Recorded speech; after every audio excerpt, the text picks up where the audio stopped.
वेद रहस्यों का हमने निरंतर पान किया है और एक एक ऋचा कर हमें जीवन के उन रहस्यों को जाना है जिन्हें शायद आज नाना धर्म और संप्रदाय हमारे पर तकला नहीं पाते हैं और हम धर्म को एक कोरी औपचारिकता मात्र समझकर रह जाते हैं, उसे उतनी गंभीरता से नहीं ले पाते जितना हमें संभवतः, जैसा कि वेद में दिख रहा है, लेना चाहिए था।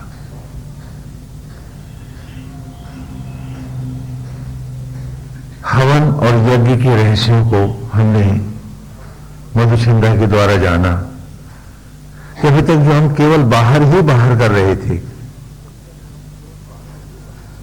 वो आधा सत्य है, पूरा नहीं है। पूर्ण सत्य तो तभी होता जब हम उसके रहस्यों को जान करके यथा आचरण में उतारते। तो मधुचंद्र ऋषि ने हमें बतलाया कि बाहर का यज्ञ जो हम बच्चों से कराते हैं गुरुकुल में, उन्हें उस सत्य यज्ञ को पढ़ाने के लिए है जो हर एक प्रत्येक जीव के भीतर हो रहा है। यज्ञ शब्द का अर्थ है या माने उत्पत्ति और ज्ञान माने उस ज्ञान को का ज्ञात होना, उसको रहस्यों को पाना। अभी तक हम समझते थे कि पंडित जी आ गए, उन्होंने हवन करा दिया, हमने कर लिया और हमने बहुत बड़ा धर्म का काम कर डाला। कहा नहीं, ये आधा काम है, ये पूरा नहीं है। वस्तुतः आत्मा ही यज्ञ का अधिष्ठित देव है और वही हम शरीरों, सब मनुष्यों के, संपूर्ण जीवधारियों के शरीर में जब आत्मा ही यज्ञ करता है तभी पेड़ों के गर्भ में भस्मी अन्न में लौटती है और उसी अन्न को जब ईश्वर आत्मा होकर हम सबके देह में यज्ञ करता है तो वो भोजन, वो अन्न ही तो है जो रक्त मांस में लौटता है और गर्भ में शिशु का रूप प्राप्त करता है। तो कहा आत्मा ही यज्ञ का अधिष्ठित देव है। बाहर का यज्ञ केवल इस सत्य यज्ञ को पढ़ाने के लिए, जैसे पाठशाला में बच्चों को हम पढ़ाते हैं, कबूतर से का, खरबूजे से खा, गोभी से गा, A for S, B for balloon, C for cat, ये सब पढ़ाते हैं। तो एबीसी पढ़ाते हैं, काखा पढ़ाते हैं, कोई खरबूजा गोभी तो नहीं पढ़ाते। उसी प्रकार बाहर के यज्ञ को करवा करके हम आपको उस भीतर के सत्य यज्ञ की ओर प्रेरित करते हैं। वो यज्ञ जिसके कारण हम हैं, जिसके कारण हमारा अस्तित्व है, जिसके कारण ये बुद्धि है, विवेक है। तो कहा गुरुकुल में हमारा जो यज्ञ का प्रयोजन है मूलतः यही है। और जो केवल बाहर ही बाहर यज्ञ करते हैं वे यज्ञ के फल को पूरा कभी नहीं पाते।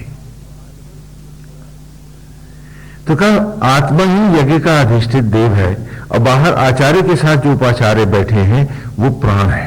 प्राण वायु ही उपाचार्य है प्रत्येक शरीर में। तो दूसरे सूत्र में मधुचंद्र ने हमको प्राणवायु के विषय में विस्तार से बताया। वायवा ही दर्शते में सोमा अरम कृता तेषां पाहि श्रुति हवम। और तीसरे सूत्र में उन्होंने फिर हमको बताया कि ब्रह्म ज्वाला, यज्ञ की अग्नि वस्तुतः ब्रह्म ज्वालाएं हैं जो प्रत्येक जीवधारी के शरीर में प्रज्वलित है। ये ब्रह्म अग्नियां ही सृष्टि करने में समर्थ है। इन्हीं ब्रह्म अग्नियों में ही जब खेत की मट्टी यज्ञ होती है पेड़ों के गर्भ में तो अन्न में लौटती है। दूसरी कोई आग मट्टी को जलाकर अन्न नहीं बना पाती। और ऐसी ही ब्रह्म ज्वालाएं जब हमारे शरीर में प्रज्वलित होती हैं तो वे ही अन्न को रक्त मांस में बदल गर्भ में शिशु का रूप प्रदान करती हैं। ये ब्रह्म अग्नियां जो हमारे भीतर प्रज्वलित हैं, यही दुर्गा है, लक्ष्मी है, पार्वती है, यही सरस्वती है। इसी के ही नाना स्वरूप है। तो बाहर हम पवित्र अनल प्रकट करते हैं, ये उस ब्रह्म ज्वाला का प्रतीक है जो हम सब में प्रज्वलित है, जिसके कारण ही हम सांस ले रहे हैं, जीवन चल रहा है, हम धड़क रहे हैं। और तब कहा जीव ही यजमान है, हम सब यजमान हैं, जीव रूप। और कहा कि यज्ञ का उद्देश्य था कि बाहर के यज्ञ में असत्य को, अज्ञान को, लोभ को, आसक्तियों को नित्य जलाओ, और साथ ही उस यज्ञ से सुधी लो कि भीतर उन अमर रश्मियों में यज्ञ होकर हमें अमृत की ओर जाना है।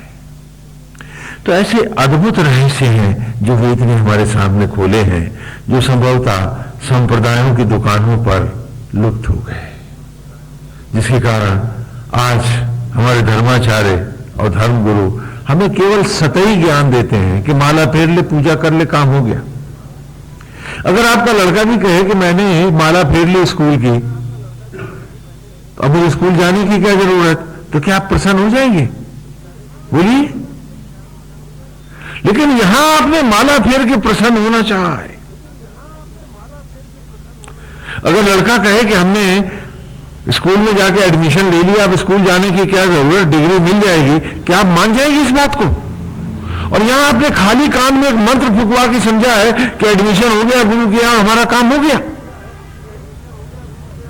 क्या आप भूल गए कि आपको बच्चे को एडमिशन के बाद निरंतर मेहनत करनी पड़ती है, सारा साल निरंतर पढ़ना होता है, फिर इम्तिहान देना होता है, तब वो पास होता है। और आपने कान में एक मंत्र फुकवा लिया और आप गुरुमुख हो गए, जबकि आगे आपने उससे आचरण नहीं लिया, आगे आपने उससे चलने की राह नहीं पूछी, आगे आपने चलने की कोशिश नहीं करी, तो आप कहां से गुरुमुख हो गए? तो लड़का भी तो कह देगा बीए में एडमिशन ले आया हूं, डिग्री तो घर आ ही जाएगी, आप मान जाओगे? लेकिन नहीं, हम ईश्वर के साथ मजाक करने लगे। तो ये मजाक लौटकर हम अपनी जिंदगी के क्षणों के साथ ही तो कर रहे हैं। क्या आज मनुष्य होकर अपने को नहीं जाना, तो क्या पशु योनियों में स्वयं को पहचानेंगे? हम कब जानेंगे अपने आप को? कुछ ऐसे कुरेदते हुए प्रश्न वेद की इन ऋचाओं में, इस संपूर्ण ऋषि में हमारे सामने उभरते रहे। आज से कई दशक पूर्व जब पहली बार ये सन्यासी यहां इस लखनऊ में लाया गया और 9 दिन के प्रवचन में यही सब बतलाया था, तो किसी ने विश्वास नहीं किया कि भला ब्रह्मांड से भी कोई ज्योति बन के प्रकट होता है, ऐसा भी कोई रास्ता होता है। यहां नहीं, सभी जगह ऐसा हुआ। और आज वेद का ऋषि स्वयं वेद का आरंभ ही आपको दिखला रहा है कि मात्र यही एक मार्ग है। और आज की ऋचा आप खोल के देखें, पुराण बिंदु युवा कविर मित ओजा अजायत, तो ये इसकी संधियां हो जाएंगी। पुराण बिंदु कवि अमित ओजा अजायत, विश्वस्य कर्मणो इंद्रो विश्वस्य कर्मणो धरता वज्री हिरण्य पुरुषता। ये आज की ऋचा है। पुराण कहते हैं घर को, पुर को, लोक को। हाँ, कानपुर, रामपुर, है ना? पुराण, पुर माने घर, बिंदु माने भेदन करने वाला, फाड़ के प्रकट होने वाला।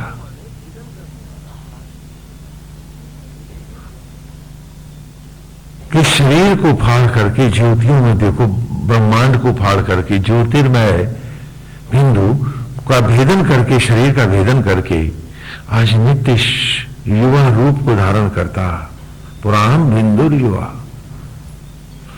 आज मधुचंदा प्रकट हो रहा है। वहां सब कोई देख रहे हैं कि मधुचंदा ने वेद गाए नहीं है, वेद दिखाए हैं उसने।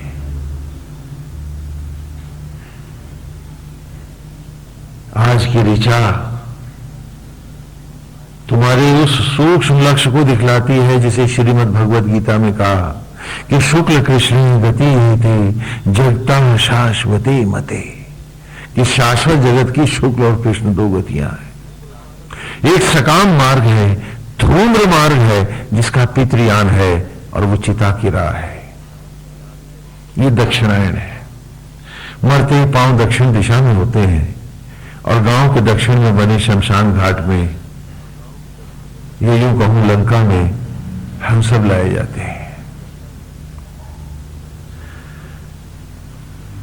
एक और वहां इस शरीर के पितृ, जिनके फलों से ये शरीर बना है, वो पितृ ही पुनः यान बनते हैं। लकड़ियां उनकी ही चिता का यज्ञ की स्थली बनती हैं, और जिनकी गोद में ये यज्ञ होके जाता है, तो पितृयान से जाते हो। लेकिन दूसरा एक मार्ग है, जो शुक्ल मार्ग है, जिसका देव अर्थात आत्मायान है। तो हमने जब श्रीमद् भगवद गीता में और नाना ग्रंथों में पढ़ा, तो हमने ये समझा कि जो इसने पूजा कर ली, जिसने माला फेर ली, जिसने मंदिर बना लिया, उस पर प्रभु दयालु हो गया। ऐसा नहीं है। आप यदि बहुत बढ़िया सोशल काम करेंगे, तो हम सोशल काम का आपको सर्टिफिकेट देंगे, उसमें हम आपको एमए की डिग्री दे देंगे क्या? बोलिए, क्या आपने सारे गांव को पानी पिलाया है, हाँ, जलते हुए घरों से लोगों को निकाला है, तो उसके लिए क्या हम आपको एमए की डिग्री दे देंगे? हाँ, सर्टिफिकेट देंगे सेवा का, मोक्ष तो नहीं देंगे, डिग्री तो नहीं देंगे आपको। डिग्री के लिए आपको यथा पाठशाला में पूरी ईमानदारी से बैठ के पढ़ना होगा, पास होना होगा।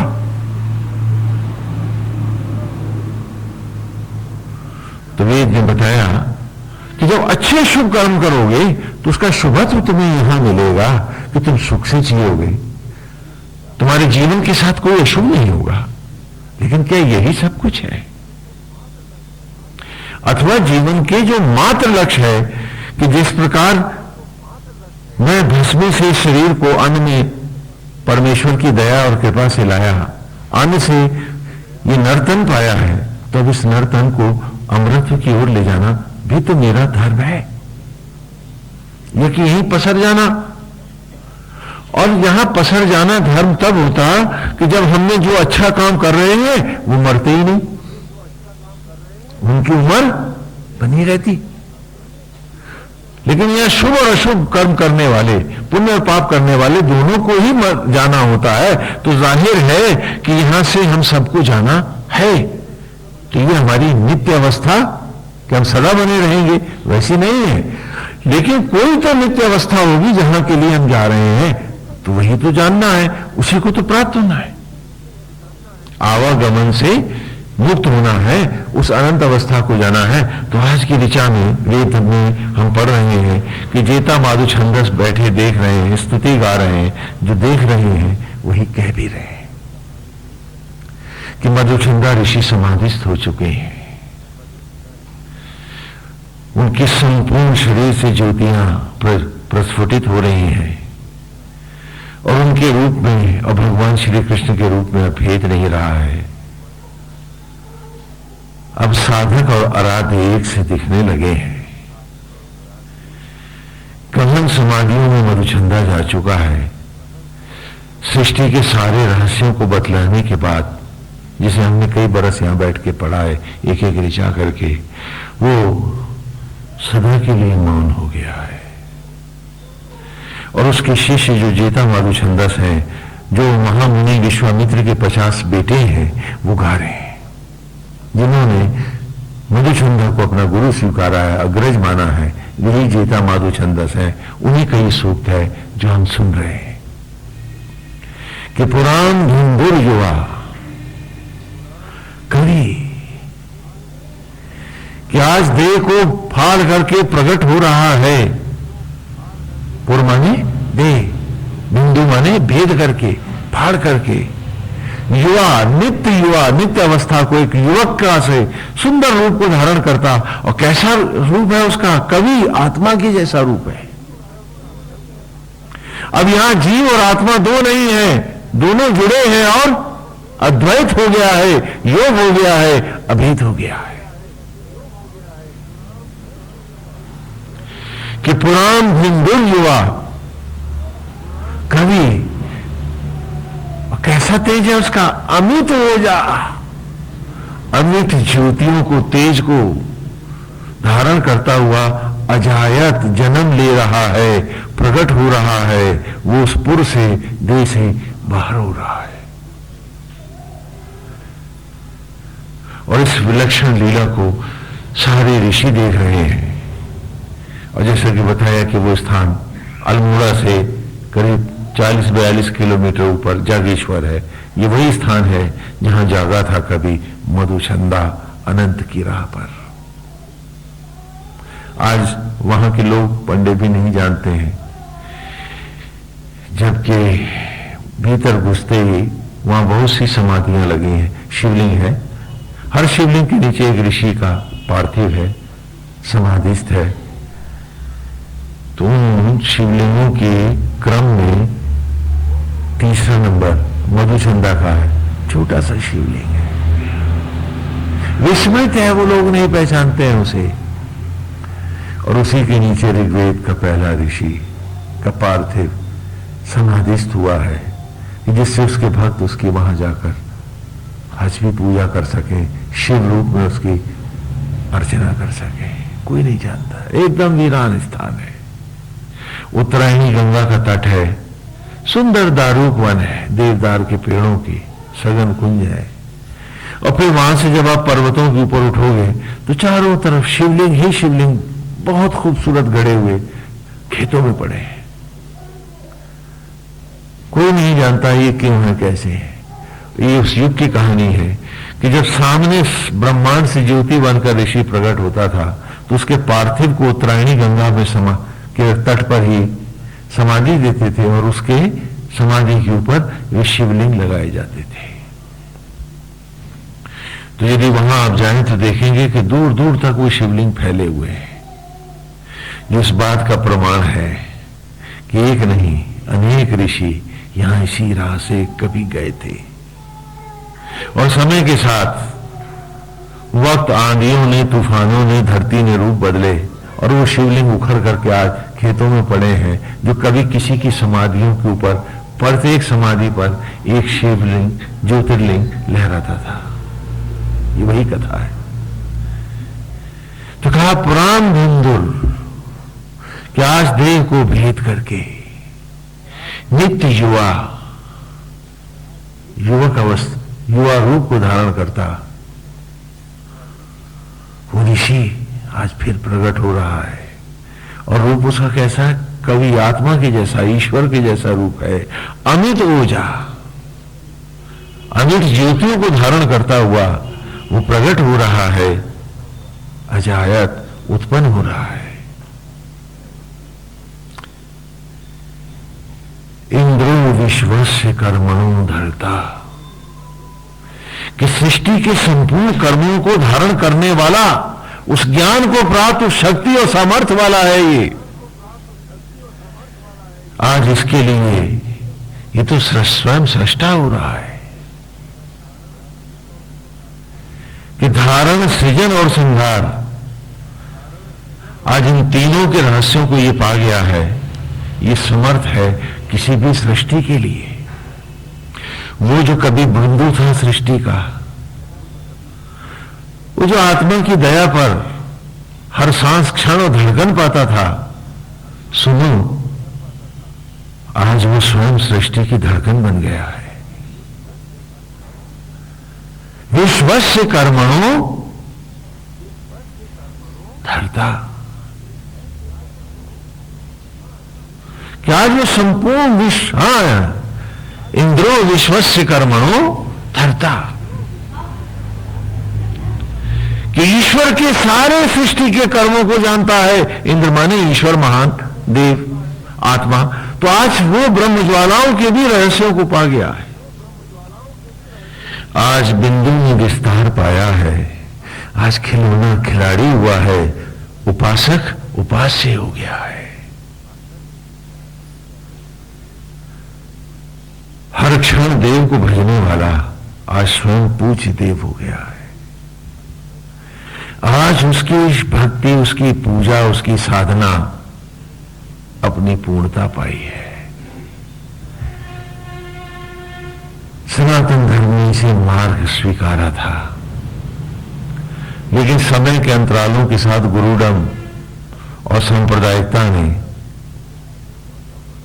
इसके मूल रूप को खो दिया और आपको चटपटी चाट खिलानी शुरू कर दी उसने धर्म के नाम पर, कि माला फेर लिया, हवन यज्ञ बाहर कहीं कर लिया, आपको सब हो गया, बहुत बड़ा पुण्य का काम कर रहे तुम। कहा ये तुम मजाक कर रहे हो, तुम भगवान के साथ, और ये मजाक लौट रहा तुम्हारे प्रति। और आज इस ऋचा ने आपको बिल्कुल सत्य का सम्मुख करा दिया है कि नहीं, मूल मार्ग सनातन धर्म का यही था कि ये मार्ग छूटा तो पितृयान है, उत्तरायण गया तो दक्षिण को पाव होंगे और दक्षिणायन रह जाना पड़ेगा हमें। यही कारण था कि आपके प्रत्येक पूर्वज इस बात को, नियम को पूरी ईमानदारी से धारण करते थे। वो जानते थे कि गुरुकुल के बाद गृहस्थ और गृहस्थ के बाद तुरंत वानप्रस्थ में भी जाना है, और फिर वानप्रस्थी बन के नहीं, फिर आगे संन्यास में जाना है और जीवन को पूरी ईमानदारी से जीना है, क्योंकि ये जीवन नहीं, ये तो जीवन के पूर्व का उपक्रम है, ये तो ट्रांजिट पीरियड है। आगे बढ़ो या पीछे हटो, यहां रुक कोई नहीं सकता है कि तुम चाहो कि 10,000 साल ऐसे ही बैठे रहो, होगा क्या? ये तो ट्रांजिट कैंप है, भीड़ पीछे से आ रही है, रास्ता आगे भी है, और नहीं तो यहां से तो जाना पड़ेगा, जो पीछे आ रहे हैं उनको जगह देनी पड़ेगी, तो फिर लौट जा अगर आगे नहीं बढ़ सकता है तो। रुका, हम में कोई यहां नहीं रहेगा। और फिर भी हमारी पूजा पाठ के जो नए नूतन जो हमारे प्रयोग थे उसमें उपक्रम ये थे कि हम रुके रह सके। यहां कोई रुकने वाला नहीं है कि आवागमन से मुक्त होने का ये मार्ग है। हाँ है, जैसे अब यहां तक पहुंचे हो, अगली मंजिल ये है, वेद कह रहा है क्या कि इंद्रो विश्वस्य कर्मणा कर्मणो धर्ता वज्री पुरुषता। वज्री माने अभेद है जो, अखंड है जो, नित्य है जो, पुष्ट है जो, और अपने अंतर की ज्योतियों से परिपूर्ण है। ये बाहर से रोशनी नहीं है, वो तो स्वयं अंतर प्रज्वलित है। ऐसे नित्य स्वरूप को, ऐसे पुरुष तथा ऐसे पौरुष में स्थित होना है। तो आवागमन से मुक्ति है। आज खिलौना खिलाड़ी है, उपासक उपास्य है एक। और इसमें गलत क्या है? वो बालक जो कल पाठशाला में पढ़ रहा था, कक्षा आगे बढ़ रहा था, क्या आने वाले भविष्य काल में क्या वो उस पाठशाला का अध्यापक नहीं हो सकता? बोलो। और क्या वो होता नहीं है? बोलो। तो फिर हम खाली फिसड्डी स्टूडेंट क्यों बने कि इस क्लास को कभी पास करना ही नहीं? हाँ, कैसी विचित्र बात है। हमने ये कैसे मान लिया कि जो हम कर रहे हैं यही सब कुछ है, जबकि हमारे सामने हमारे ही बनाए उपक्रम है कि वो लड़का जो पहली क्लास में आया था, केजी से पहली में, पहली से दूसरी में, वाज टीचर, प्रोफेसर, लेक्चरर सब बना खड़ा है। क्या आप कहोगे कह रहे ये तो फिसड्डी क्लास में था, ये तो प्रोफेसर कैसे बना दिया? अरे यही तो बनेगा, और बाहर से कौन सा प्रोफेसर आ जाएगा? तो वेद ने कहा तू एक मकान को रोता है, एक फ्लैट के लिए परेशान है, तू 4 दिन की रोटी की चिंता है तुझे, जबकि न तू पचा सकता है, न तुझे बना नहीं आती। वही बना रहा है और वही पचा रहा है। वो नहीं पचाएगा तो बढ़िया स्वादिष्ट भोजन जो तुमने खाया है, आज अगर आत्मा उस भोजन को यज्ञ नहीं करेगा तो वही भोजन विष बन के तुझे मार देगा, सड़ जाओगे। तो जहां न तू बना रहा न तू पचा रहा, वहां तो तू चौधरी है। क्या है, मेरा पेट कैसे भरेगा? कुत्ते को भी चिंता नहीं है कि उसका पेट कैसे भरेगा, चिड़िया को भी नहीं, लेकिन तुम्हें है। कैसी विचित्र बात है। और वो अवस्था जो तुम्हें पानी थी, अरे शरीर जो बना रहा है वो जरूर इसे देखेगा। तेरे कर्तव्य में खोट ना हो, तेरी भावना दूषित ना हो, वो जरूर देखेगा। और वो देखता है, वो ना देखे तो क्या एक सांस भी चल सकता हमने कोई? और कहा कि मैं इसलिए बना रहा था कि आने वाली अगली पीढ़ियों में इस पाठशाला का तू अध्यापक हो जा। हाँ? क्या किसी प्रोफेसर से आप कह सकते हो आप तो यही केजी पढ़ते थे, अरे आप क्या पढ़ाओगे? ऐसा बोल सकते हो? अरे भाई यहां से पढ़ के पास होकर के बनाया वो। क्या आप उसके सम्मान में कोई घाटा ला सकते हो? तो मधुचंद्रा ने कहा कि तुम सोचते हो कि तुम और परमेश्वर दो अलग हैं। कहा नहीं है, देखो यहां हो गया, अद्वैत है ही है। कहा हम में से ही कोई ईश्वर होगा धरती का, जो पार करेगा मंजिल, वो पाएगा अधिकार। तो तुम हर बार फेल होने की बात क्यों करते हो? पाठशाला के भजन क्यों गाते हो? अरे जीवन के पाठ क्यों नहीं पढ़ते हो कि तुम भी पास हो?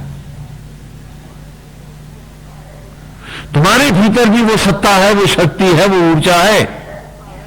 क्यों? क्योंकि प्रभु तो घट घट वासी है, हर घट में है राम। तो जो उससे जुड़ जाए वो भी तो राम है। तुम अपने को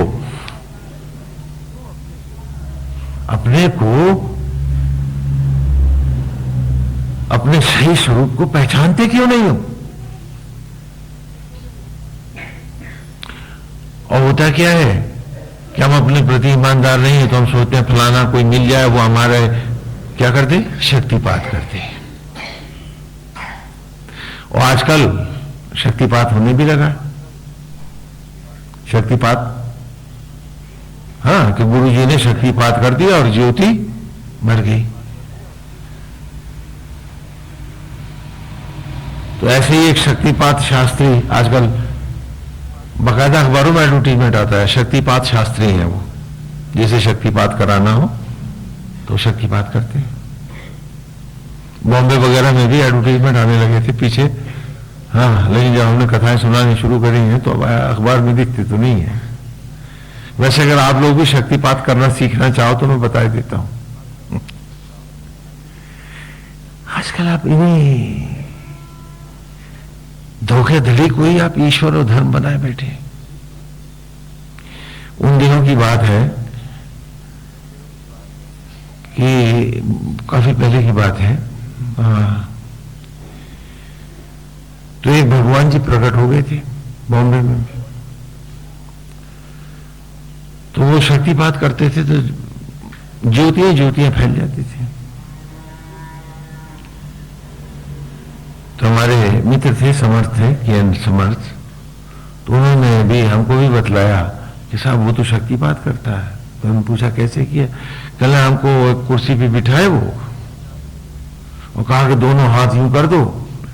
हमने ऐसे कर दिए और फिर उन्होंने हमारे माथे पे ऐसे छुआ और हमारे सारे बदन में बिजली बिजली दौड़ गई। हमने कहा अच्छा ठीक है, तुम काम पे जाओ, हम भी वहीं आ रहे हैं। तो अब हमको वहां के बाजार ठीक से पता नहीं थे, तो हमने भी ढूंढा वही इंस्ट्रूमेंट जो शक्तिपात करता है, उसको हम भी चार्ज करके हम गए, बोले बैठ लोहे की कुर्सी। वो बैठा तो जो हमने छुआ तो हमारा जरा यंत्र बड़ा था, वो बेहोश हो गया। पानी का छींटा ईंटा दे के होश में लाए। हमने कहा क्यों भाई मेरा शक्तिपात? बोला भाई तुम तो बहुत भयानक हो, किसी को करना मत।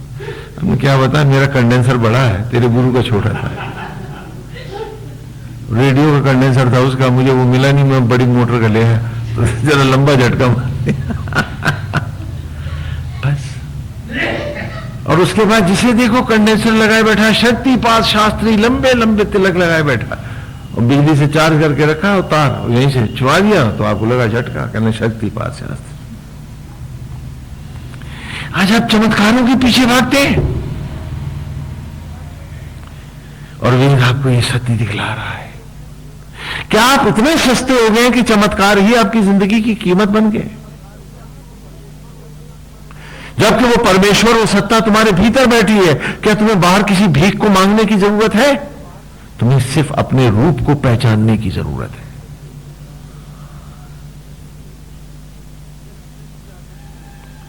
न कि कहीं जाकर भीख मांगने की जरूरत है। वो सर्वशक्तिमान परमेश्वर आत्मा होकर तुम्हारे भीतर बैठा है। सनातन धर्म का भगवान आसमानों दूर नहीं, वो तो जीव मात्र के हृदय में वास करता है। हे अर्जुन, ब्रह्मों में परम ब्रह्म, रुद्रों में शंकर, वैष्णवों में महाविष्णु, धनुर्धारियों में राम, छंदों में गायत्री, प्रणवों में ओंकार और संपूर्ण भूत प्राणियों के हृदय में वास करने वाला आत्मा, हे अर्जुन मैं हूं। और फिर भी तुम चमत्कारों के पीछे भागे। यहां लखनऊ का ही एक चमत्कार बताएं। एक बहुत बड़े अवतार आए, उन्होंने सबको ज्योतियों का दर्शन कराना शुरू कर दिया। तो उन दिनों यहां डिस्ट्रिक्ट जज जो थे वो हमारे बड़े मित्र थे, और शाम क्या रात भर वो यहीं रहते थे, चले आते थे, वो यहीं रुकते थे, सत्संग करते थे। तो आए तो कहने लगे वो फलाना योगी आया है, और स्वामी जी वो तो ऐसा शक्तिपात करता है, ज्योति ज्योति फैल जाती है, झटका तो नहीं देता वो। हमने कहा अच्छा क्या किया? हमने कुछ नहीं, आंखें बंद करके कहा बोलो स्वांग स्वांग स्वांग। जो हमने किया तो हमारे भीतर तो झिलमिल झिलमिल झिलमिल रोशनी फैल गई। हमने कहा अच्छा हम अभी बुलाते हैं तुमको। तो हम उसको ऊपर बुलाए, हमने भी पर्दे अर्दे कर दिए। मैंने कहा ऐसे गहरा कमरा डार्क रूम था ना? बोले हाँ था। बैठो। वो यही गाली नहीं कर रहा था, एक धर्मशाला में रुका हुआ था। बैठ गए। हमने कहा आंख बंद करके जो तुम्हारे जी में आए, सोम करो या कुत्ता बिल्ला करो, सब बराबर है, करो जो करना करो। तो एकदम चौंके।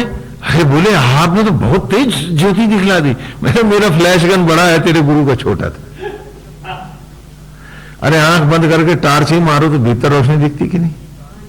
भाई इतनी सी बात में लखनऊ में कितनी तो औरतों के वो गहने उतर वाले क्या, और इंटरनेशनल योगी था वो। चेतो चेतो रे संसार, फलाना फलाना है अवतार। और जरा जरा सी बातों में जहां पशु भी नहीं लुटता वहां तो आप लोग लुट जाते हैं और कहते हैं कि आप मुझसे ज्यादा समझदार हैं। और कितने भाग्यशाली हैं कि वेद आज भी खोए नहीं है इस धरती से, कि दिखा रहे हैं हमको राह हमारी। और हम हैं कि काल पुरुष की तरह डरते हैं, भयभीत हैं कि स्वामी जी इसमें कैसे चल पाएंगे। अरे तू चलेगा, और इसकी कमिटमेंट स्वयं ईश्वर ने तुम्हें दे रखी है। गीता में भगवान वासुदेव कहते हैं, हे अर्जुन, इस मार्ग पर गए योगी का तप कभी नष्ट नहीं होता है। आपने फिर समझ लिया कि शायद माला फेरने वाली बात कर रहा है ना, मार्ग की बात कर रहा हूं। गीता उठा के फिर से पढ़ो। इस मार्ग पर, और वो मार्ग मधुछंदा में हम आपको दिखा रहे हैं कि इस मार्ग पर गए योगी का तप कभी नष्ट नहीं होता। और सुबह तुमने माला फेरी, आधा घंटा तुमने चिंता अथवा क्रोध कर लिया, तो तब तो वही बर्बाद हो गया, खत्म हो चुका है। खाली दम्भ लिए बैठे हो कि बड़े भगत जी हो तुम, वो तो वही खत्म हो गया। समझे इस बात को? इस मार्ग पर गए योगी का तप कभी नष्ट नहीं होता। यदि किसी कारणवश उसको ये रूप बदलना पड़ता है, अर्थात उसकी मृत्यु हो जाती है, तो पुनः वो किसी श्रीमान अवस्था पर ही अपने रूप को पुनः पाता, जन्म लेता। वो इसी तप से यथा आगे बढ़ता है, उसका तप कभी नष्ट नहीं होता। तो हम में से किसी को देर नहीं हुई है, हमें कोई लेट नहीं है। यदि वो नपुंसकता को प्राप्त नहीं हो गया है कि नहीं हो पाएगा तो बात दूसरी है। यदि वो चाहेगा कि वो करके दिखाएगा तो देर हम में से किसी को नहीं हुई है, हम सब चल सकते हैं। कि अर्जुन, इस मार्ग पर गए हुए योगी का तप कभी नष्ट नहीं होता है और वो निश्चित रूप से मेरे ही रूप को प्राप्त होता है, अर्थात मैं ही हो जाता है। और यहां मधुचंदा वासुदेव का रूप हो गया है। और यही सनातन धर्म ने कहा अद्वैतवाद है। हाँ, आपने उसके अर्थ उल्टे लगा लिए। एक द्वैतवाद की बात कर रहा है, हाँ, संप्रदाय हो गया।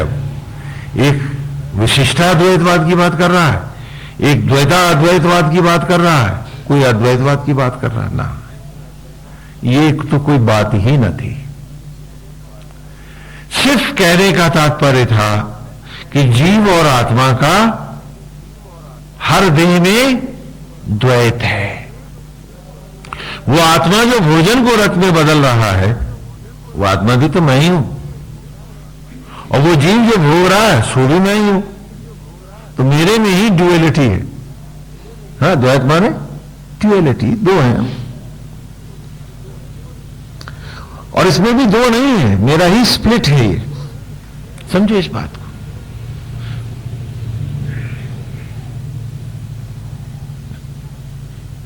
और जिस दिन अंतर्मुखी होकर मेरा ये जीव आत्मा के साथ अद्वैत कर जाता है, मिल जाता है, मर्ज हो जाता है, एक हो जाता है, तो उस दिन मैं स्वयं पूर्ण सत्ता हूं।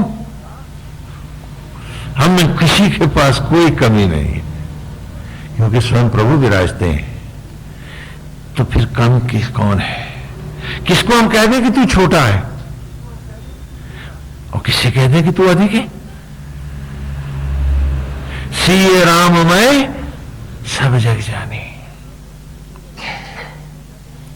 तुम्हें कहीं भटकने की जरूरत नहीं है। तुम्हें अपने प्रति सत्यनिष्ठ होने की जरूरत जरूर है। तुम हमारे पास अवश्य आओ, अपने को पहचानने के लिए और अपनी ही उस सत्ता में लौटकर अपनी पूर्णता को पाने के लिए।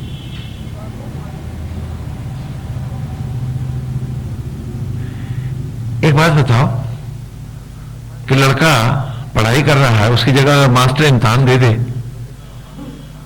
तो क्या उसको पास होने की अगर हम डिग्री दे दे तो वो ईमानदारी है? तो फिर तुम मेरे पास क्या लेने आए थे? मैं पूछता हूं आपसे। पढ़ाई तुमको करनी, इम्तिहान तुम्हें देना है, मैं गाइड ही तो कर सकता हूं। तो आप वहां चमत्कार लेने क्यों चले गए? और गाइडेंस आप लेना नहीं चाहते हो, गाइडेंस आप मेरे को देना चाहते हो आके। ऐसे नहीं, ऐसे करो। क्या बात है? आपको मेरे पास गाइडेंस के लिए आना था कि हम स्वामी जी उस सत्ता तक कैसे पहुंचे, क्योंकि मेरा खाया भोजन ही मुझे पचता है। मेरी पढ़ाई ही मुझे फेल या पास कराएगी इम्तिहान में। आप मेरी समस्याओं का समाधान कर दो। समझ में आती बात? आज इस चमत्कारवाद को आप ही लोगों ने पैदा किया है, क्योंकि जब देखो तब आप में से हर व्यक्ति चमत्कार के पीछे भाग रहा है। वो ये चमत्कार कर दे तो मेरा ये काम हो जाए। तो एक तपस्वी योगी जब सुनेगा, वो तो प्रभु नाम पे मुस्कुरा के आपको आशीर्वाद दे देगा, लेकिन उसके बगल में जो एक क्रिमिनल बैठा है वो सोचेगा यार ये धंधा भी बढ़िया है, चलो लॉटरी तो निकलनी है, चलो निकाल लो, अपनी ही निकाल लो, इसकी नहीं निकलती तो अपनी तो निकालो। ये भी एक घटना हम आपको बताते हैं। बीच में एक घना जंगल है, एक बाबा इधर रहता था सनातन स्वामी, और एक बाबा उस जंगल के उस पार रहता था। अब नहीं है बेचारा। हाँ, पुरानी लखनऊ की बात कर रहे हैं। तो यहां घने जंगल थे। तो डालीगंज के एक सेठ अचानक आए। वहीं पीछे जंगल में हमने अपना एक बड़ा ही सेंट्रली एयर कंडीशनड बेंगलो बना रखा था। फूस का था ना, तो हर तरफ से हवा आती थी, तो एयर कंडीशन था, सेंट्रली एयर कंडीशन था वो। क्या बोलते? हर ओर से हवा आती थी उसमें। फूस उसका अपना बना रखा था पेड़ों के नीचे, उसी में हवन कुंड था। वहीं बैठ के तपा करते थे और नाग देवता सभी लोग अपना वो भी पहुंच जाते थे, अपना गरम गरम राख लपेट लेते थे वो भी। हाँ, तो अपना सब रहते थे, बड़ा मजा रहता था। तो अक्सर भक्त लोग जंगल में से निकल के चले प्रकट हो जाते थे, तो एक सेठ जी आए इतना बड़ा मिठाई का डब्बा लेकर के, दाल मील था उनका, तो हमें नाम वाम तो भूलता जाता है सबका, तो नाम तो हम ऐसे रख लिया करते हैं, मेरे दाल मील है तो दाल मील चंद हो गया। तो हाँ, समझने के लिए और क्या, तो लाला दाल मील चंद हमने उनका नाम रखा हुआ था, नाम तो राम जाने क्या था। तो बताया तो जरूर होगा ना, 10 बार बताया होगा, लेकिन हमारे लिए तो सब गोल गोपाल हो जाते हैं ना।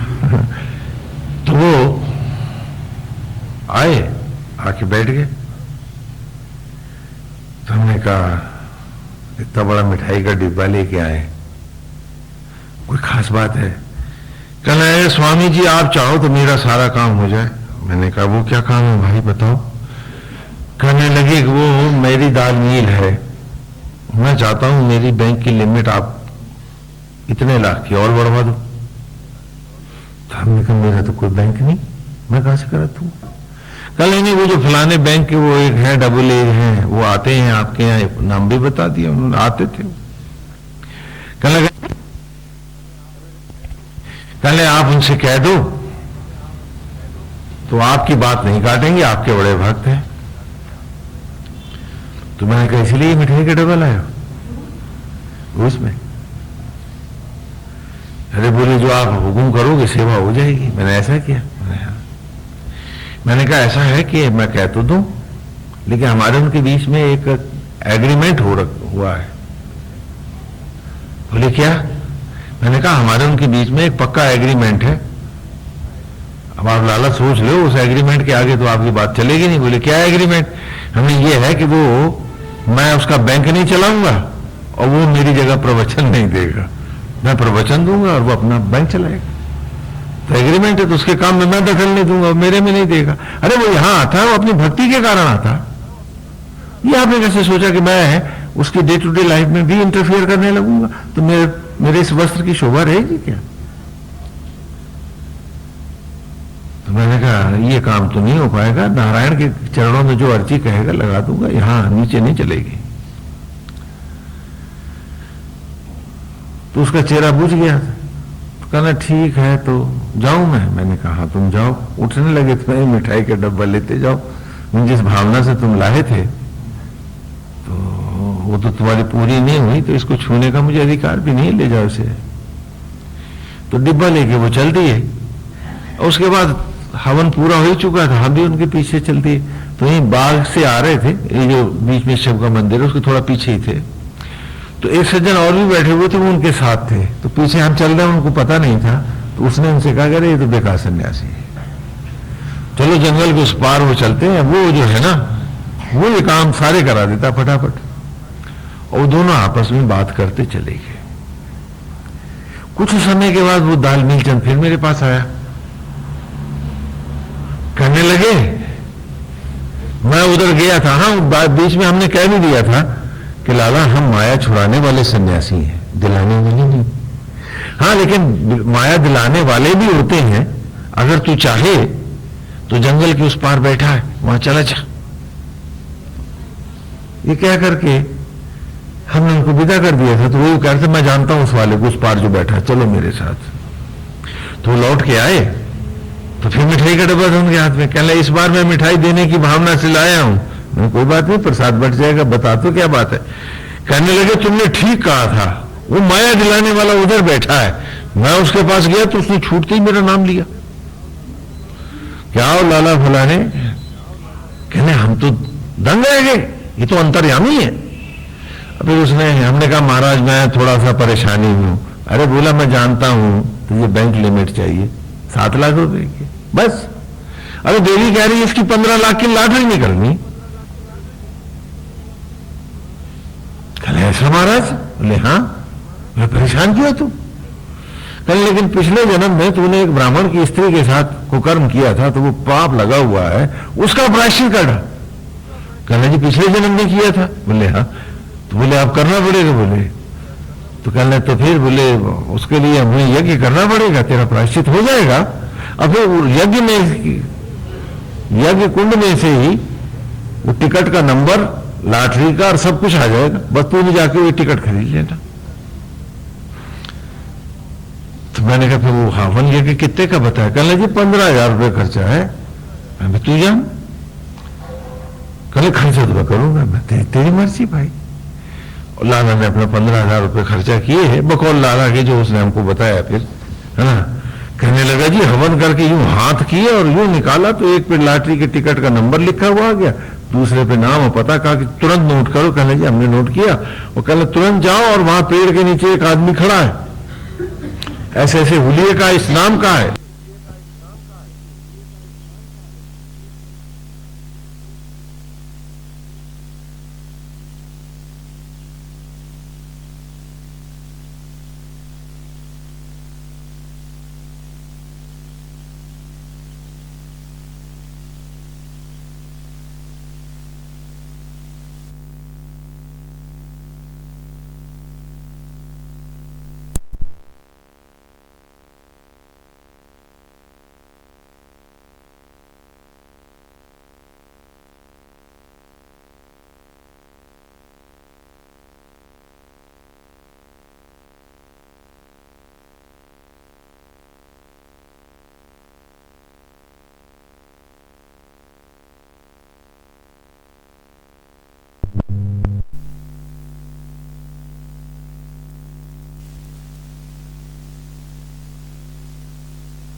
आदमी पेड़ के नीचे खड़ा मिलेगा, उसका पूरा हुलिया बताया, क्या कपड़े पहने वो बताया उसने। बोले वहां जा करके और उसके पास से लॉटरी के टिकट का नंबर तुम ले लो। तो लाला जी निकले बाहर, तुरंत गाड़ी में बैठे तो पहिए फिस पंचर थे, तो बड़े मुश्किल में पड़े, रिक्शा लेकर के दौड़े, कुछ भागे, कुछ रिक्शा पकड़ा और पहुंचे तो पेड़ के नीचे वाकई एक आदमी वैसे ही खड़ा हुआ जैसे बताया बाबा ने। बाबा तो अंतर्यामी होता है ना, नहीं? तो ये वहां गए और उससे कहा कि भाई तेरा ये नाम है? बोले ये नाम है। बोले तेरे पास इस लॉटरी है? बोले हाँ है। तो बोले इस नंबर का टिकट दे दो। बोला अब भी लो। उसने उठाया, मैंने कहा लाला आप 10 मिनट लेट कर गए। बोले अगर पहिया फीस ना होता तो मैं कोई 10 मिनट लेट होता, लेकिन अब क्या करें, मुकद्दर की बात कि पहिया ही फीस। तो बोले उनका अगला नंबर का टिकट ले लो। उस नंबर का टिकट तो निकल गया। कहना भाई बताओ वो कौन था जो ले गया, कैसे कपड़े पहने था, उसे सब बताया। तो लाला फिर भागे, उसी से पैसा ज्यादा दे के टिकट ही ले लो। तो जब आगे गए लाला ने, जैसे लाला ने बताया, तो वहां एक कोपीनधारी बाबा बैठा चिलम पी रहा था। उसने आवाज देकर के कहा लाला फला नहीं। हाँ। लाला तो दंग रह गई, ये भी जानता नाम मेरा? बोले जी महाराज। तो उसने गाली दे करके कहा कि फलाना वही क्या जितला टिकट दिला सकता? अरे मेरा चेला है, जा जा काम कर अपना। कहना जी उसके पाँव पकड़े, लेट गए लाला कि साहब मेरा तो बड़ा घाटा हो जाएगा और आप कुछ ऐसा कृपा करो। बोले उसने भी 5,000 खर्चा किए, इन्होंने फट से 5,000 दिए, सब टिकट ला दो, आप 6 ले लो। तो चिलन उनको लाला को थमा करके वो बाबा चला गया और फिर लौटे। बोला पकड़ चिलम, मैं भी लेके आता हूं। तो लाला चिलम पकड़े बैठे, बाबा गया, लौटे, टिकट ही नहीं मिला। लाला ने बताया कि साहब ऐसा मुकद्दर है कि रुपये 20,000 का 25,000 का चूना लग गया और वो जीतेगा टिकट नहीं मिला। करने का लाला अब ये इन सब बातों का जवाब भी तो वही दे सकता है ना, वो माया दिलाने वाला, मैं तो छुड़ाने वाला। तो वही गया। कुछ दिनों के बाद लाला आया, कहना जी उन्होंने कहा अब की यज्ञ करा दोबारा से, इतना ही और इस बार यज्ञ कुंड में से सीधा टिकट बाहर आएगा। कहीं फिर 15-20 हजार मांग रहा, दे दूं क्या? मैंने कहा तेरी मर्जी, दे दे। कहना दे दूं? मैंने कहा तू देना चाहता है दे दे। तुमसे कहना लगता है तुम दोनों मिले हुए ठग हो। मेरे को भी लपेट दी। मैं कहा ठहर लाला, ये इतना बड़ी समझदारी तुमने कैसे कर डाली? मेरे को क्यों कहा? कहने लगा क्यों? तुम लोग सब समझते कि मैं बेवकूफ हूं। मैं भी बेवकूफ तो तू है, ऐसा समझने में समझने की क्या बात है, लेकिन क्यों कह रहे हैं ऐसा बता। तो कहना पिछली बार उस नंबर पे लॉटरी निकली कहां? अरे मैंने कहा गधे निकली थी, ये पता ही नहीं है। कहना मैंने सारे अखबार छान लिए, उस नंबर पे लॉटरी निकली नहीं। मैंने कहा नहीं, बिल्कुल निकली थी, 20,000 की निकली थी, बाबा की। तो एक ही की भी निकलनी थी। क्या दो की निकलती है लॉटरी? मैंने कहा सुन लाला, दो तरह के अध्यापक होते हैं, एक जो समझा करके आपको पाठ पढ़ा दे, दूसरा जो डंडे से पढ़ाए। तो मैं कहता हूं माया छोड़ दो, सीधे सीधे चल, क्योंकि वैसे से छूट जाना। वो जरा डंडे से छुड़ा देता है, तेरी 20,000 की माया उतारी नहीं उसने। मैंने कहा सृष्टि में अच्छे और बुरे सब अपना अपना किरदार निभाते हैं, हम सब तो नाटक के पात्र हैं। और जब नाटक का पात्र भूल जाता है कि वो किरदार निभा रहा है, तब वो झूठ, पाप और प्रपंच में फंस जाता है, और फिर वो इस धरती का सबसे बड़ा पाप बन जाता है।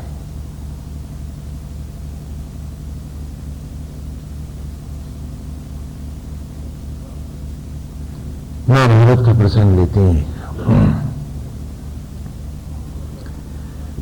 स्वर्गारोहण की बात है, मधुचंदा सामने है, तो ये भी आप ही की कहानी।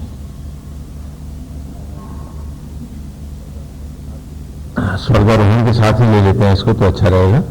अब फिर अपने उद्देश्य पर आ जाएंगे। जो विषय कि 5 तत्व से बनेंगे शरीर पांडु, कहानी मैं महाभारत में भी आपको आप ही की सुनाता हूं। जिसकी 5 बुद्धियां, 5 पांडव, धर्म युधिष्ठिर, संकल्प भीम, लक्ष्य निर्णय बुद्धि अर्जुन, ज्ञान नकुल और भक्ति सहदेव। और इन 5 बुद्धियों की एक ही पत्नी है द्रौपदी, जो कॉमन है संज्ञा, क्योंकि संज्ञा शून्य होकर के कोई बुद्धि काम नहीं करती। और द्रौपदी के भी 5 ही बेटे हैं, जो संज्ञा की 5 तन्मात्राएं हैं, रूप, रस, शब्द, गंध और स्पर्श, ये तो 5 है। तो द्रौपदी के भी फिर बेटे कितने होंगे? 5। अंधा काल धृतराष्ट्र, और स्वयं को अंधा करने की हम सबकी मनोवृत्ति गांधारी है, आंखों के होते पट्टी बांधे, और इससे एक मांस रूपी लोथड़े से प्रकट होने वाले अनंत अतृप्तियां और इच्छाएं, यही कौरव हैं, धार्तराष्ट्र हैं, जो एक ही पिंड से उत्पन्न होते हैं, और सारे कौरव एक ही पिंड से टुकड़े करते हैं तो पैदा होते हैं। है ना, कहानी हमारी है। हाँ, फिर कभी उस विषय का विस्तार करेंगे। तो जब 5 पांडव स्वर्गारोहण को चलते हैं, हम तो भयभीत हैं, लेकिन ये नियम है। नियम क्या है कि 5 पांडव द्रौपदी के साथ स्वर्गारोहण को चले हैं, तो सबसे पहले सहदेव लड़खड़ाया और सो गया, मर गया, बर्फ में समा गया। सहदेव क्या भक्ति बुद्धि है, एक अवस्था पर इस बुद्धि को भी जाना होता है, लक्ष्य में ही डूब जाना होता है। आज आप इसी के लिए हैं, इससे आगे आप बढ़ते ही नहीं। सहदेव देव नाम है, कोई ईश्वर कोई देव का साथ कर रहा तो देव किसी से साथ करा रहा तो देव हो नहीं होंगे। सहदेव, भक्त और भगवान के द्वैत, इस द्वैत को सबसे पहले अद्वैत में ढलना होता है। है 16 मास में एक हो गए। किसी भी सो गया, यात्रा आगे चली तो नकुल लड़खड़ाने लगा। नकुल ज्ञान बुद्धि है, ज्ञान को भी अब लुप्त होना होगा, लक्ष्य में ही समाना होगा, तभी तो समाधि प्रगाढ़ होगी, आगे बढ़ेगी। हम हैं कि केवल ज्ञान चाहते हैं, न आचरण, न विचार, न व्यवहार, न स्वभाव, न अभ्यास, कुछ नहीं चाहते। अभ्यास उल्टे हैं, आचरण ईश्वर से हटके ही सारे हैं, क्योंकि आप ज्ञान को भी जाना होगा। ज्ञान भी सो गया और द्रौपदी भी संज्ञा भी लड़खड़ाने लगी है। अब कभी अर्जुन का सहारा लेती है तो कभी भीम उसे कंधे पे उठा लेता है, वो चल नहीं पा रही है, संज्ञा शून्य होती जा रही है, समाधि अटल हो रही है। बोलो बोलो, पात्र समझ में आ रहे?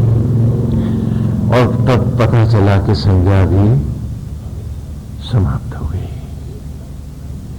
अब एक लक्ष्य निर्णायक बुद्धि, एक निर्णय रह गया है, नारायण में डूबना है, अद्वैत होना है, और संकल्प भीम है।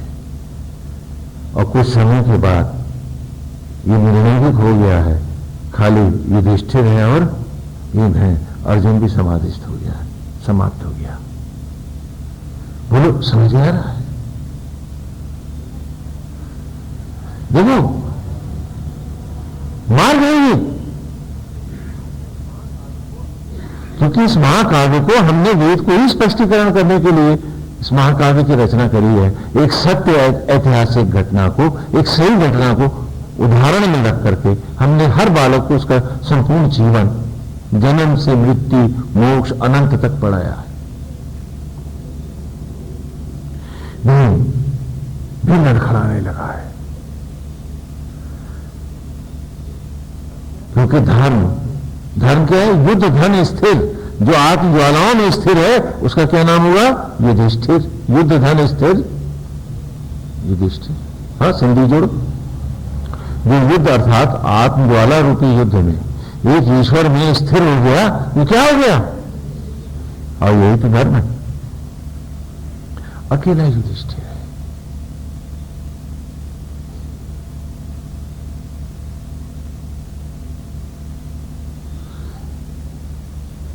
भी नहीं है। और तब धर्मराज ने युधिष्ठिर से कहा कि मेरे साथ चलो। हाँ, कुत्ते की भी कहानी है उसी में, वो भी साथ जाता है। उसको लेकर जब युधिष्ठिर स्वर्ग पहुंचे, हमारा आज का इस यहां का उद्देश्य है, जब युधिष्ठिर स्वर्ग पहुंचे तो हैरान रह गए। क्या देखते हैं कि दुर्योधन दुशासन तो पहले ही बैठे,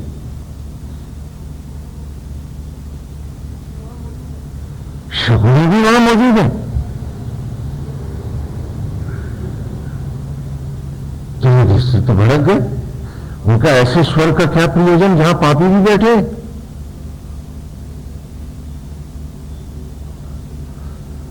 ये महाभारत के अंत की कथा है कि ऐसे स्वर्ग का भी क्या करना? यहां तो मैं तो इतना तप किया यार, मुझसे पहले ही पहुंच गए।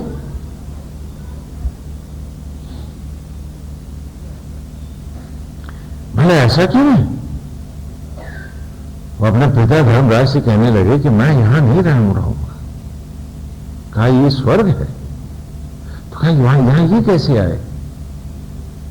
कहा कि ये नाट्यशाला के नाटक के पात्र हैं, ये अपना अपना किरदार निभाते हैं। सत्य असत्य का, झूठ का, पुण्य और पाप का परिचय देते हैं। ये तो किरदार निभाते हैं, इसलिए ये सब लौट के यही आते हैं। लेकिन जो अपने किरदार में लिपट जाते हैं, युधिष्ठिर भी नहीं लौट पाते। आसक्त व्यक्ति ही सबसे बड़ा धरती पर पापी है। और उस आसक्त धर्म को तो हम अपना कर्तव्य कहते हैं कि ड्यूटी निभा रहे हैं। ये महाभारत के अंत में आकर के सिद्ध किया है कि जिसका मेरा मेरा न गया उसका राम तो चला ही गया।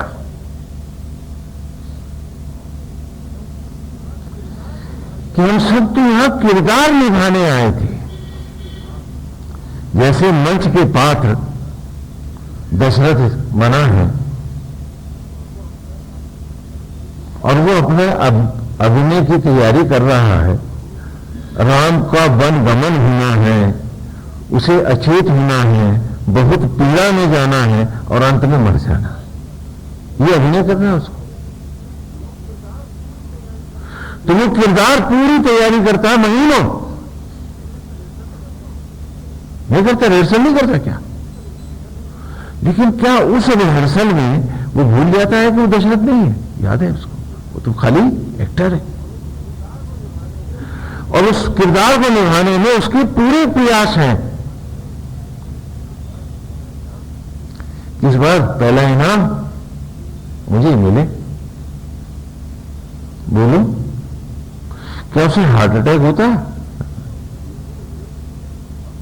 बल्कि और क्या वो अपने किरदार को जीता नहीं है? क्योंकि जिस अभिनय का आनंद वो स्वयं नहीं उठा सकता, वो दूसरों को उस अभिनय से आनंद क्या दे सकता है? बोलो बोलो। इसी तरह एक रावण भी है, एक लड़का है जिसे रावण बनना, तो वो अपने सारे किरदार की तैयारी कर रहा है, लेकिन वो किरदार जीता नहीं है। उसका स्वभाव तो रावण नहीं है क्या? वो तो अभिनय करेगा ना। और वो चाहता है कि रावण के अभिनय पर, खलनायक के अभिनय पर मुझे फर्स्ट प्राइज मिले। लेकिन ये दोनों पात्र अगर अभिनय की बात भूल करके उसे सत्य मान लें तो कहा युधिष्ठिर इनमें कोई स्वर्ग नहीं आ सकता, ये दोनों काफी संभाव से। और संप्रदायों ने तुम्हें पाप को ही धर्म बनाकर दिखाया है। तथाकथित गुरुओं के बीच में फंस के यही तुमने पाया है।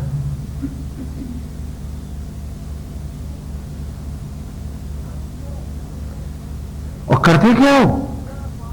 राम के पूजा पाठ को तुमने अभिनय में लिया है और आसक्त जगत को सत्य मानकर जी रहे हो, उल्टे किरदार निभा रहे हो और सोचते हो कि मोक्ष मिल जाएगा।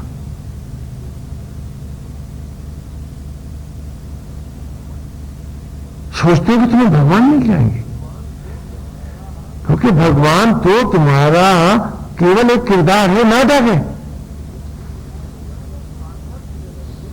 जबकि इस आसक्त जगत में तुमको एक किरदार बन करके, एक एक्टर बन करके, रामलीला का एक अभिनय का पात्र बन करके यथा पात्र, यथा स्थान, यथा अभिनय करना था। उसको तो आसक्त होने के कारण तुमने सत्य धर्म बना लिया। और ईश्वर जिसमें पूरी सत्य के साथ जीना था अपने भीतर, उसको तुमने घंटी, माला, पूजा और व्रत और उसके बाद छुटकारा कर लिया। तो आप बताओ कौन सा मंत्र और कौन सा गुरु मंत्र आपको मोक्ष दे देगा?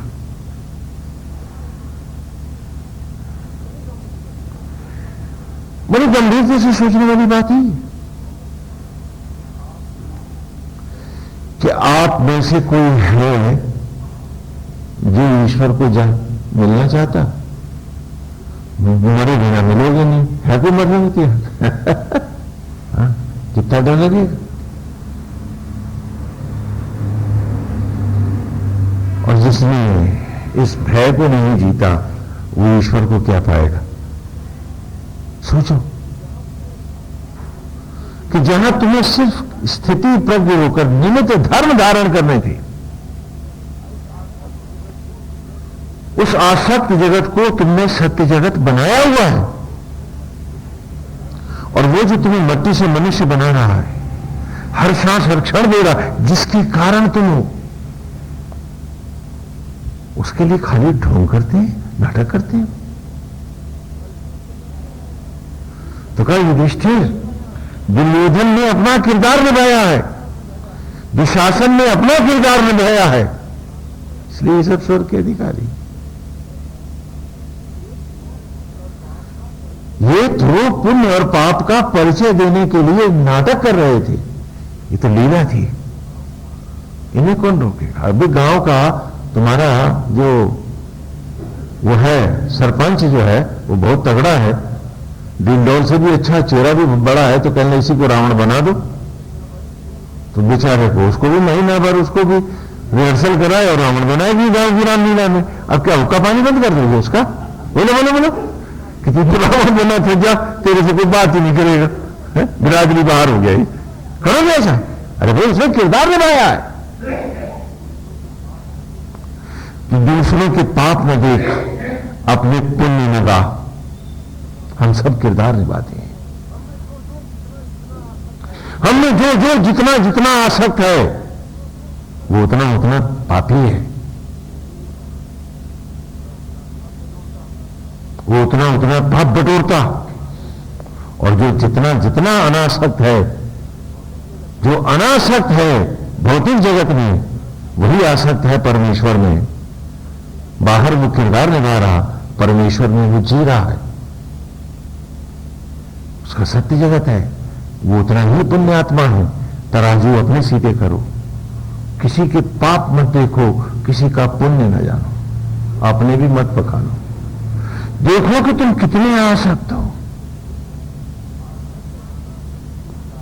आसक्त और अनासक्त को गाड़ी के पहिए के तरह समझो कि जब पहिए में हवा भरी है तो रिम अनासक्त चल रहा, ठोकर नहीं है उसमें, और पहिए को भी आराम है हवा की। और जब पहिए का टायर और रिम दोनों आसक्त हो गए हैं, जुड़ गए हैं, तो न गाड़ी पे चलाने वाले को आराम है और पहिए के भी चिथड़े और रिम भी जाएगा। ये आसक्त धर्म है, और उस पीला धर्म को, आसक्त धर्म को आप सब जी रहे हो। और जो पाप है कि आसक्त मुझे परमेश्वर में होना था, इस मार्ग में, इस लक्ष्य में होना था, तो मैं सहज ही बाहर अनासक्त हो जाता। आसक्त और अनासक्त दोनों जुड़वा भाई हैं, एक दूसरे की पहचान है, परिचय है, जैसे दिन और रात।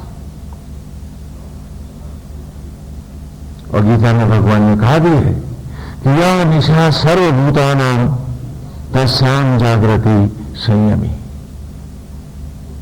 कि अर्जुन, जो भूत प्राणियों की रात्रि है, आत्म संयमी का दिन होता है वो।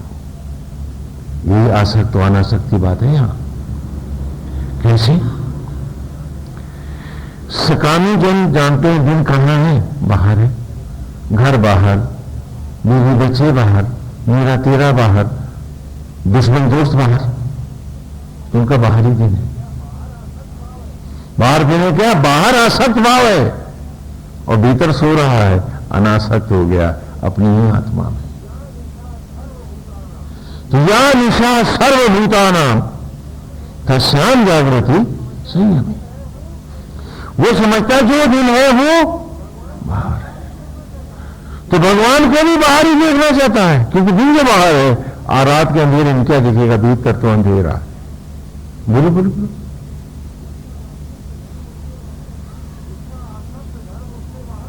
तो इसका आसक्त धर्म उससे बाहर है, तो भीतर अनासक्त धर्म है। तो या निशा सर्वभूतानां तस्यां जागृति संयम।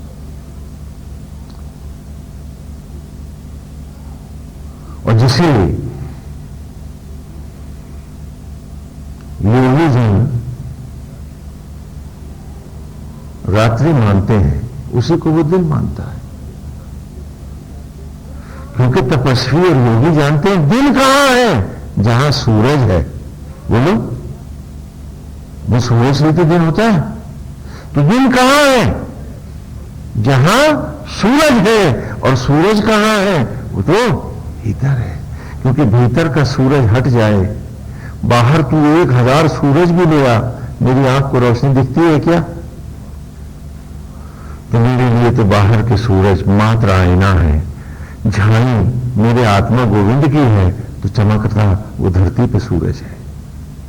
क्योंकि जिस दिन ये सूरज हट जाता है, बाहर का हर सूरज आईने की तरह अंधा हो जाता है।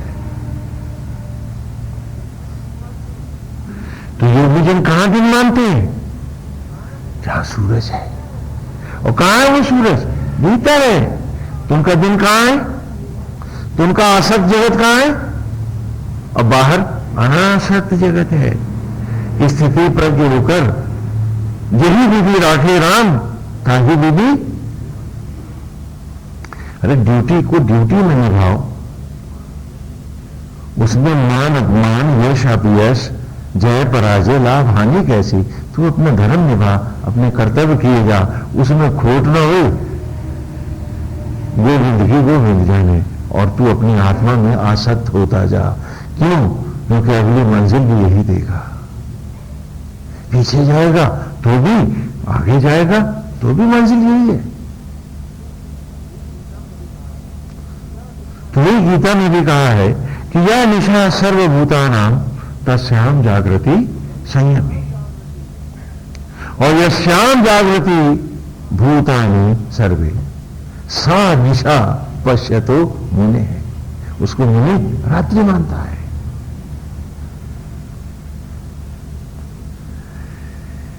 यही पुण्य और पाप की परिभाषा है जो महाभारत के अंत में युधिष्ठिर देख के चौंक पड़ा है कि कोई बैठा है पाप कर रहा है। हमने कहा स्वामी जी फलाना बड़ा गलत है, पापी है। नहीं, तुम नहीं जानते हो कि वो किरदार में जी रहा है या आसक्त हुआ है। आसक्त है तो यकीनन पापी है, और किरदार जी रहा है तो नहीं पापी है। वैसे ही पापी नहीं है जैसे गांव का प्रधान जो भी रावण बन गया, खलनायक बन के भी भाई वो दूषित व्यक्ति नहीं है। क्या आप उसको बिरादरी से बाहर कर दोगे? वो रावण बना। तो ठीक उसी प्रकार अब देखो ना, रामायण सीरियल में, महाभारत ही ले लो, महाभारत की चर्चा करते हैं। महाभारत सीरियल में द्रौपदी का किरदार निभाया किसी देवी ने, नहीं वो थी, कोई है, बंगाल की है वो, रूपा गांगुली। तो क्या आप उसको द्रौपदी मान लोगे? आपको पता है बोतल पी के पलट दी गाड़ी उसने। तो आप यही तो कहोगे भाई उसने किरदार निभाया है। रूपा गांगुली अलग है, द्रौपदी किरदार अलग है। एक उदाहरण दे रहे हैं, मेरा किसी का वो अखबार में बड़ा सा इसलिए बता रहे हैं। किसी प्रकार उसी प्रकार हमें भौतिक जगत को निमित्त अर्थात किरदार निभाना था, निमित्त भाव में आना था, और नारायण जगत को सत्य जगत में अर्थात अपने रूप में, गुण में, विचार में, सर्वस्व में उतारना था। और हम ठीक उसका उल्टा करेंगे तो पुण्य करेंगे कि पाप करेंगे? बताओ। और उस पाप को कौन सी माला पुण्य में बदल देगी? कौन सा मंत्र तुम्हें गुरुमुख कर देगा? वो तो ये राह है जो गुरुकुल में, मैं बच्चों को गुरुकुल में पहला ऋषि यही पढ़ाता हूं। प्रत्येक गुरुकुल में आप प्राइमरी पढ़ाते हैं लड़के को, हम ये ऋषि पढ़ाते हैं।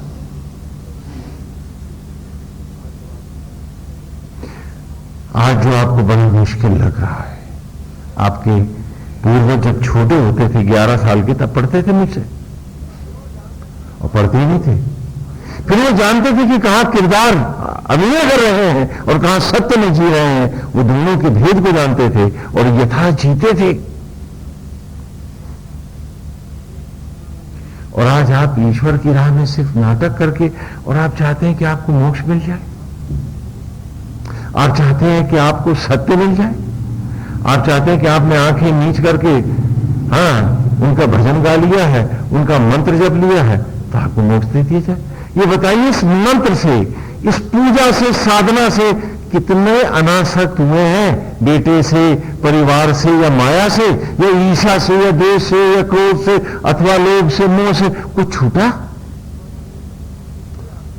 तो जिस मंत्र में अभी तुमसे ये आसक्तियां नहीं छुड़ाई, तुम सोचते हो कि तुम्हें उससे मोक्ष मिल जाएगा, जो अभी इतना सा काम नहीं कर पाया और आगे इतना बड़ा काम कर देगा वो।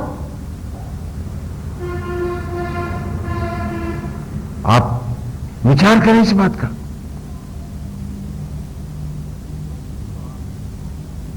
कि दूसरों के पाप ढूंढते ढूंढते कहीं हम ही महापाप को न चले जाएं।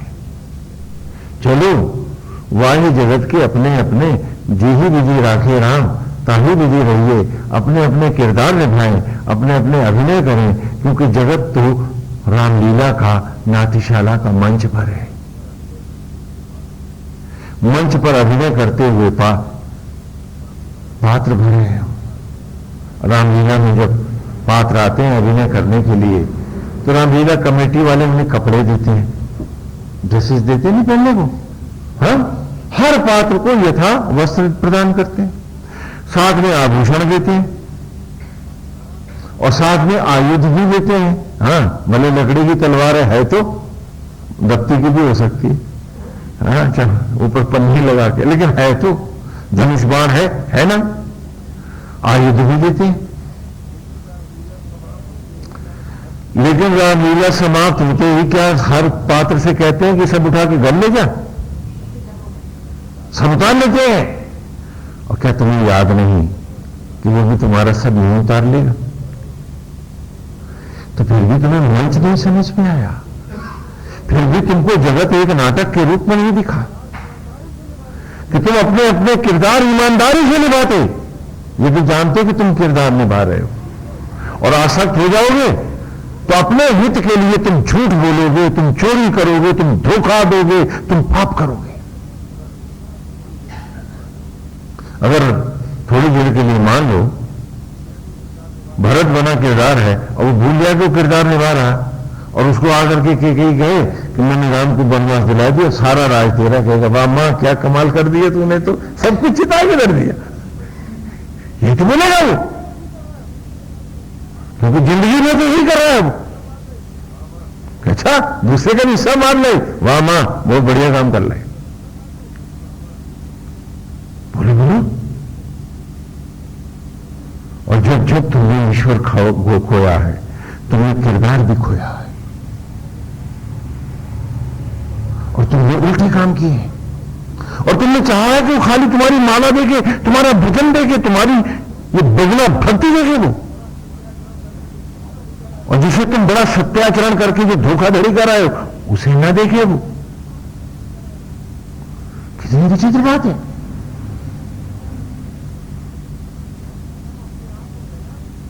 ये कैसे हम अपने आप को बहला लेते हैं। हम सब पूछे अपने आप से कि जहां मुझे पूरी ईमानदारी से जीना था, क्यों? क्योंकि मेरे अभिनय को संसार नहीं देख रहा। ये जगत नाट्यशाला ऐसा है कि यहां सारे पात्र हैं, अभिनय कर रहे हैं, और इन सारे अभिनयों को देखने वाला और सुनने वाला श्रोता और दृष्टा एक है, जो आत्मा होकर हम सब में बैठा है। बोलो,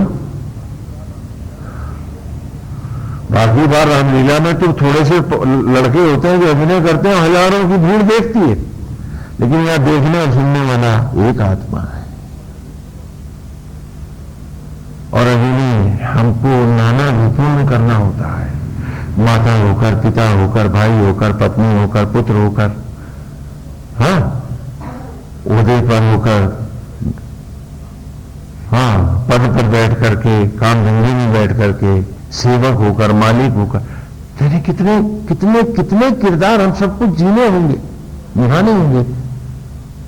और यदि हम आसक्त हो गए तो हमारा हर नाटक पाप ही पाप बटोरता चला जाएगा। इसलिए गुरुकुल की शिक्षा में 11वें वर्ष जब बालक गुरुकुल में प्रवेश पाता है तो सबसे पहले यज्ञोपवीत संस्कार देता हूं कि कहीं किरदार न भूल जाए, कहीं लक्ष्य से हट ना जाए। तो पहला 3 तागों का जनेऊ देता हूं मैं उसे, जो यज्ञोपवीत से पहले मैं वेद नहीं पढ़ाऊंगा आपको। तो पहला तागा है एवा ही यस्य सुव्रता, इसी विषय में एवा ही यस्य सुव्रता विरप्सी गोमती नहीं पक्वा शाखा न दाशुषे। शुरू में दिखाया कि पहला तागा है, पहला नेत्र दे रहा तुझे, तो ये त्रिनेत्र बना रहा हूं, 3 तागों का जने हुए कि कैसे उस ईश्वर ने आत्मा होकर यज्ञ किया कि तेरे ही मन तन की मट्टी चिता की राख एवा ही यस्य सुमरता। यूं ऐसे ही जब वो मंगल यज्ञों को धारण करने के लिए परम पिता परमेश्वर प्रकट हुआ आत्मा होकर पेड़ों के गर्भ में, विरक्षी गोमती नहीं, तो उसके सौंदर्य पर, उसके नाना ज्योतिर्मय स्वरूपों पर आसक्त हुई हमारे तुम्हारे तन की मट्टी रुचिता की राख, और न्यौछावर हो गई आत्मा पर, उन पेड़ों पर। तो पक्वा शाखा न दाशुषे, तो किससे कैसे उसने यज्ञ किया कि उसी राख को पके फल बनाकर यज्ञों के द्वारा पवित्र करके पेड़ों की शाखाओं पर फैला दिया। वही अंग मेरे जो राख बन गए थे वो फिर फल बनकर टंग गए पेड़ों पर, पतन पावन बना, दुर्गंध सुगंध बनी, अब परम पवित्र हो गई। तो पहला तागा जनेऊ का है, जब जब निगाह जाए याद आए कि आज मनुष्य होकर भी यदि इस रहस्य को नहीं पाया, अरे तो किस योनि में कब पाएगा तू।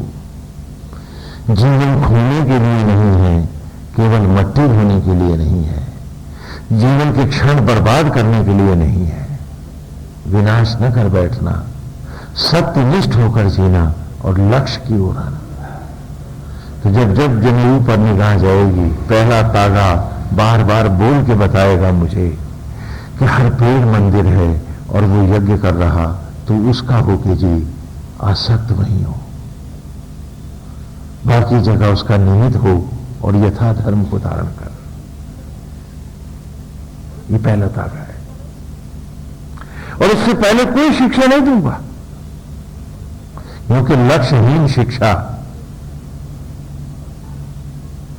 महाविनाश को जाती है, भटकाती ही भटकाती है, कोई मंजिल नहीं दिखाती है।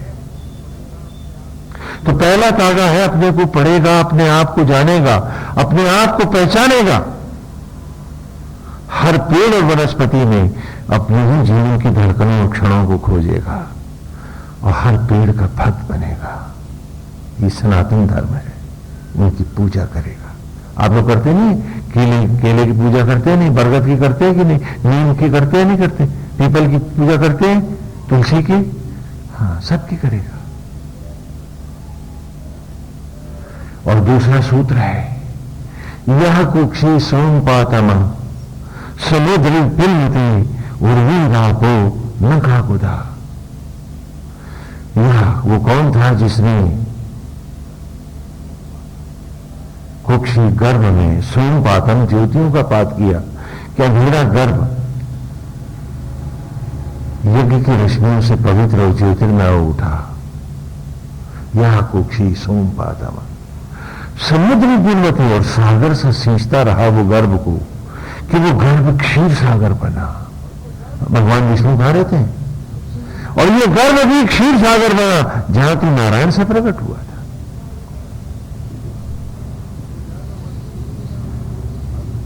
अरे जहां न मट्टी थी न हल था, और जहां काकुद गला भी तेरा बंद था, कौवा भी बंद था, कैसे जिया तू, क्या खाया तूने, जब सांस भी नहीं ले सकता था तो कैसे रहा तू।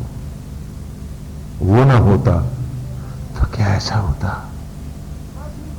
बोल बोल बोल। तो बात दूसरा तागा है सत्य में आसक्त होना, बाकी जगह किरदार निभाना।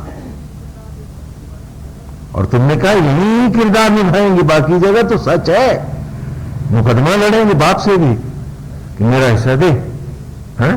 भाई भाई सहेंगे नहीं एक दूसरे के परिवार। आज क्या हो रहा है तुम्हारे यहां? क्योंकि तुमने किरदार बुलाए हैं और उसे आसक्त जगत बना लिया है कि सत्य बनाकर जी रहे हो। और आज ईश्वर में तुम नाटक करना चाहते हो, किरदार बनना चाहते हो, खाली अभिनय है, झूठ बोलते हो, उल्टे हो गए। पूछो क्या ये सच नहीं है? वो तड़प जो मेरी आत्म तत्व को पाने के लिए होनी चाहिए थी, वो आसक्त जगत के लिए। ये चीज मिल जाए, ये गहना मिल जाए, फलाना अभी तक घर क्यों नहीं पहुंचा, तड़प रहे हैं हम। क्या ये तड़प कभी अपने आत्मा को पाने की भी होगी? इस भटकती जिंदगी का ठिकाना खोजने की भी कभी तड़प होगी क्या? वो नहीं है।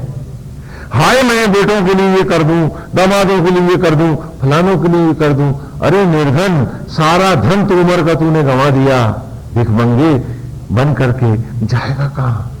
क्योंकि उस सत्य को, आत्मा को तो तूने जिया नहीं है। वहां तो तू खाली नाटक करता रहा है, ढोंग करता रहा है। कि जहां तुझे सत्य में जीना था, वहां अभिनय कर रहा था, पात्र बना हुआ था नाटक का। अरे ये तो नाटक है, झूठ बोल रहे हैं, नाटक कर रहे हैं। हाँ? और जहां तुम्हें सत्य में जीना था, उस ईश्वर की जगह झूठ था। तो दूसरा तागा है यज्ञोपवीत का, दूसरा डोई है जिन्हें कि मैं बालक को दे रहा हूं। कि दूसरा तागा है यज्ञोपवीत का, कि इस सत्य को खोजना कि वो अन्य नाना योनियों में, नाना रूपों में कैसे बदला। उसने कैसे आत्मा होकर आज भी यज्ञ कर रहा है कि हर जीव की जूठन को बन के शबरी का राम उसके रक्त में, तेज में, ओज में लौटा रहा है। घटघट वासी है राम, और तू आज तक न देख पाया। कहां है राम? देखता है तो सिर्फ असत्य जगत को। आज ईश्वर असत्य है और ये झूठ पाप ही सत्य है।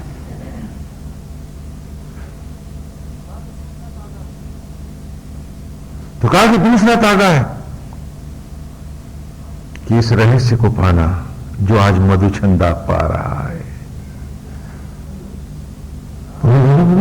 आज की ऋचा में मधुचंदा उसी सत्य को तो आज पा रहा है। और तीसरा तागा है जनेऊ का, नीली चिदारुष तनु भीर बोहा चिविंद्र वन्नी भी अविंदु श्रयानो। इस शरीर को नारायण की धरोहर मानना,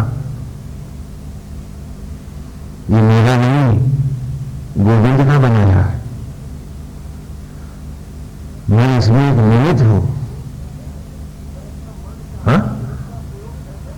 तो मैं इसका मन चाहा इस शरीर का प्रयोग कैसे कर सकता? मैं इसे मैला कैसे कर सकता? इसका मन चाहा प्रयोग तब कर सकता था जब स्वयं बनाना जानता। आता है क्या हम में से किसी को?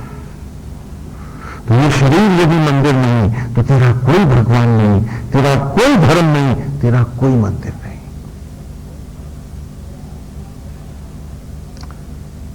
और ये जब मंदिर बनाते हैं, पलथी के जैसा चबूतरा, धड़ के जैसा गोल कमरा, सिर के जैसा गुंबद, जटाओं के जूड़े सा कलश, देखो मंदिर बन रहा। बालक को देखो गुरुकुल में बैठे हुए, कि जैसे वो ध्यान बैठा है गुरुकुल में लड़का।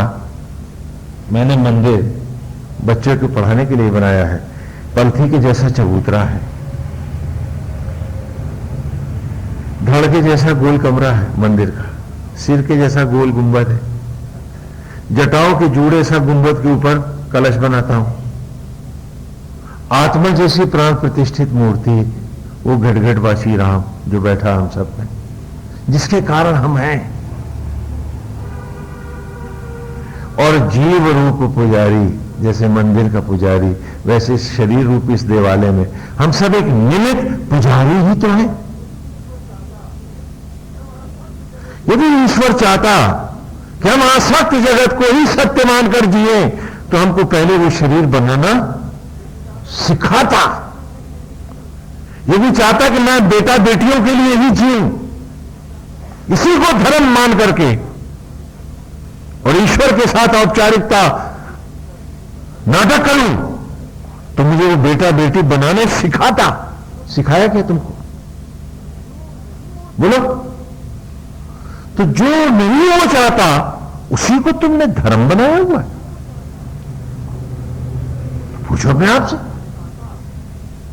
क्योंकि यदि वो ऐसा चाहता तो बालक स्वयं न बनाता आत्मा बनकर, कहता कि तू भी सीख, तू बना। बताया क्या उसने? तो वो यहां तो वो तुम्हें किरदार निभाना चाहता था, ड्रेस मेकर नहीं बनाना चाहता था, तो इसलिए चोगे उसी ने दिए। रामलीला कमेटी ने कहा पहनो और खड़े हो जाओ। और अगर उसने तुमसे किरदार न निभाने होते तो तुम्हें दर्जी का काम सिखाता कि चलो कमेटी चोगे बना। दिखाया क्या? एक बालक बनाना आया तुमको? एक उंगली आती है बनानी?